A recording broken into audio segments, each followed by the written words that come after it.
All right, so in this video, I just want to go over something really quick that you need to know about before you go to a tournament and start debating. And that something is called 2AR abuse. We're going to learn about 2AR abuse today. So as I talked about earlier in this section, in the rebuttals, you don't want to bring up any new arguments, okay? You can have responses, you can bring up new examples, you can refute things your opponent has brought up, and you can continue your arguments, but you don't want to create this brand new, unrelated argument just totally out of nowhere in the rebuttals.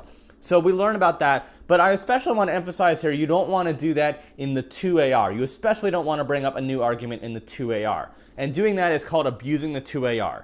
And to understand why this is, we have to remember the 2AR is the last speech of the round, right? It's the very last speech of the round. So at that point, anything that gets said in the 2AR, the negative cannot respond to because the 2AR is the last speech of the round.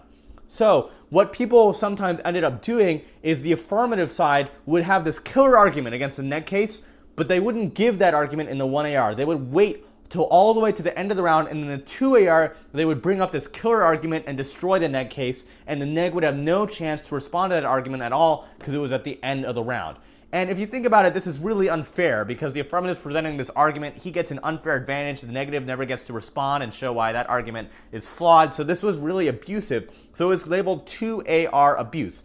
And so you don't want to bring up new arguments in the rebuttal speeches, and especially not in the 2AR, because that's 2AR abuse, and people will get angry when you do that. And it's really not a good ethical way to debate. So just something to keep in mind, because you are going to hear about that, about 2AR abuse and abusing the 2AR when you go to an NCFCA or STOA tournament. So I just wanted to make this short video just to let you know of that fact.